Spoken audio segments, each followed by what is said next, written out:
Tearing out pieces of me to replace the broken pieces of you. Tearing out. Hello, wealthy family, and welcome to today's Mindset Monday. Thank you so much for coming and sharing some time with me. I love and appreciate you all. Even the lurkers, I love and appreciate you too, right? Your girl gets down with everybody. So, in today's Mindset Monday, we are talking about how to weather the storm because, y'all, your girl, I'm a rider. I used to be a passenger princess. I used to get in the car on road trips and go to sleep. Yes, I am that person. And my husband used to do little petty stuff to keep me awake, to keep him company, right?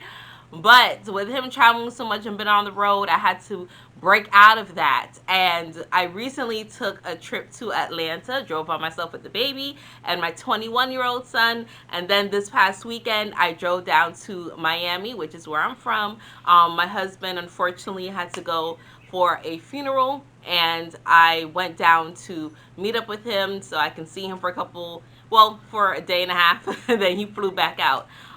So grateful for that time. But getting ready for the trip, right? So because I'm new to this, I'm used to just getting in the car and going. That's how I'm moving, right? I've driven to Miami a couple times on my own. That's, no big deal. But usually jump in the car and go. This time on Saturday was kind of overcast, and it's overcast here, but I live in Florida where it's very bipolar. It's rained in my front yard and not in my backyard before, okay? So a little bit of rain, I know how to drive in the rain. It's not a big deal. So I just, pack up the baby. I had my 15-year-old with me. We get ready to go. We drive through little pockets of rain. Okay, no big deal. Y'all, when I got about an hour and a half south, headed down there, torrential downpour. If I didn't know better, I would think I was driving through a hurricane or a tropical storm, right? Maybe not a hurricane. Though the wind was gusting and it was shaking my Jeep. I was like, oh shit, I'm glad I got a Jeep. I got a sports utility vehicle, right, to help me weather through the storm, to help me drive through, because I'm an advocate for whenever I drive through the rain, I don't like to stop. If I don't have to, I'd rather not stop and wait it out. I'd rather ride through it, because you're in Florida. Most of the time you can ride through. So the first little ride through, I was like, okay, no big deal. It was bad weather for about 20 minutes. And then, I saw the ending. It got lighter. I saw the sun. Okay, cool. Drove like that for about 30, 45 minutes. Another torrential downpour. I was like, holy crap. This one, I think hail was in it, because things was hitting my car, hitting my windshield.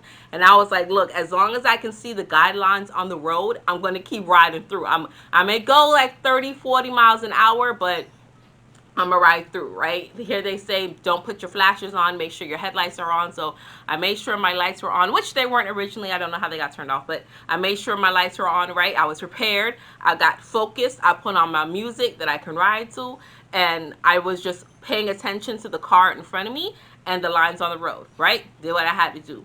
Got through that next storm. I was like, okay, that was a little tough, but all right, fine. Right, rode through sunny skies. Another pocket in like 30 minutes. Another pocket, horrible wind blowing, shaking this car. I'm seeing it hit the pavement. Now there's less cars on the road, and I'm just like, okay, I'm gonna slow it down to 20, 25 as long as I can see these lines, right?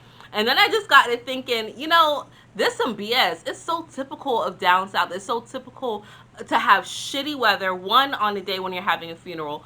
Two, down south in the summer, right? Very tropical weather.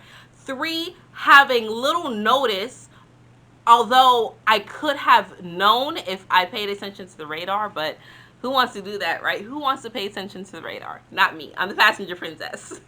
Not just being thrown into the new workings of things, okay? So I texted my husband, right, from my car phone, from my Siri on my phone, right, on my car. And I was like, Siri, text husband. I was like, check the weather, check the radar, because I'm driving through. Wow. No. That's funny. I said it, and Siri popped up. I didn't mean for her to pop up. Yeah, so I told her to tell my husband to check the radar, because it was horrible, and he was like, Yep, this is why you always got to check. That's why you got to be prepared while you're driving, you know, while you're on this outlet, while you're on this journey. You have to be prepared. You have to look ahead. And I'm like, whatever. I don't want to hear the lecture. Just tell me what the freaking weather is, okay? So I know how much more of this crap I got to drive through, okay? In the moment, I had an attitude, but as I kept thinking about it, I was like, man, you know, he's absolutely right, because he tells me all the time to prepare. Just like I make sure I always have gas, I make sure my tires are good. I took it the day before. I was really annoyed too, because I took it the day before to get detailed, cleaned, and vacuumed and washed and everything, and then here's this BS, right? But I'm like, that's kind of how life goes. And when I was in Miami, when I was living there, I mean, somewhat when I came here to Central Florida too, but when I was in Miami, like, it was one hardship, one plague after another storm, then I coast, I'd be okay, then another storm, then I coast and be okay, then another storm that just keep coming, right? And it gets more and more intense until I was like, I'm sick of this. I'm sick of this BS. I can weather the storm, but you know, it's even better if I don't have to go through a storm at all, or I don't have to go through so much intense storms, okay? Sometimes it's your environment. So when I left South Florida and I came to Central Florida, even when I moved out of state and I lived in Kentucky, I realized that my storms were not as horrible.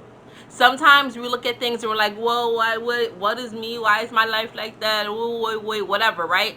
And it's you. It's the choices you're making and the environment you're allowing yourself to be in. And I don't want to hear it's hard to pick up your life and move after something you've been there all your life. Listen, I was in Miami. That's all I knew my whole entire life. And I was scared as shit when I moved, but I did it because I knew that there had to be something better. Okay? So I changed my mindset. I made up my mind because I was sick and tired of being sick and tired. I was sick of the BS. Okay? I made up my mind with that. I decided I was going to make a solution. I decided it was no other choice, right? So I didn't leave myself a back door. I didn't make any excuses, and I got the hell out of Dodge so I could change my life.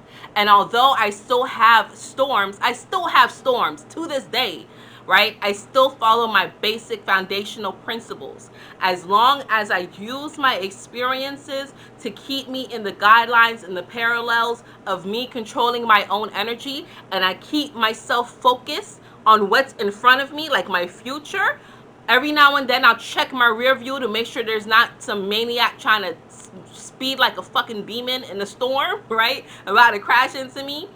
Just every now and then I just look in my past, right? Make sure, check the temp, okay? But for the most part, I'm staying focused on my future, on what it is that I want to experience and what it is that I need to, or I want to use to help me in the straight and narrow, so I can start experiencing more of the coasting, right? More of the sunshine before I drive into the next storm. Okay? You understand? Stop worrying about other external things. It doesn't freaking matter. You have to worry about you. You have to control your own vessel and your own mindset. And although you have storms, I promise you it is not going to storm forever. It will not storm forever. And there's many different things that you can do to help experience less and less storms, even ease the intensity of them. That's why people want to manifest or use magic or meditate or pray or script or whatever. They're just using different mechanisms for themselves. They're using different tools. They're using different parts of their vehicle to help them in their own guidelines to experience the most calm, safe, cool, collected way to get to their next checkpoint. Okay? I hope that's making sense, what it is that I'm saying. All right? Fortify your mind. That's what's important. Your own mind, your own thought process, because that is what controls everything that you experience, how you maneuver through certain things. Okay? Like Dory said in Finding Nemo, just keep swimming. Just keep swimming. Okay? All right. That's it. That's all that I have for you today. I love you all. I appreciate you all. And until we connect again, stay alert, stay aware, and live in love. Peace.